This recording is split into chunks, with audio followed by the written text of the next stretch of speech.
പിന്നെ അങ്ങനെ ചെയ്യുന്നത് ഇപ്പോൾ ക്രിക്കറ്റ് എന്ന് പറയുന്നത് മാന്യതയുടെ കളി എന്നാണല്ലോ പൊതുവെ പറയപ്പെടുക.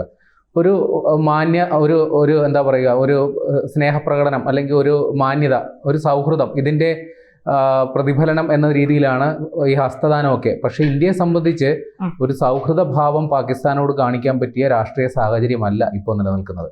അപ്പോൾ അതുകൊണ്ട് തന്നെ BCCIയും ടീം അധികൃതരും, പ്രത്യേകിച്ച് ടീമിൻ്റെ ഇപ്പോഴത്തെ പരിശീലകൻ ഗൗതം ഗംഭീർ, ഇവരൊക്കെ കൊടുത്ത നിർദ്ദേശാനുസരണമാണ് ടീം അംഗങ്ങൾ പാകിസ്ഥാനോട് ഇത്തരത്തിൽ പെരുമാറിയത്. അതായത് പാകിസ്ഥാൻ താരങ്ങളോട് സംസാരിക്കുക പോലും ചെയ്തില്ല എന്നുള്ളതാണ്.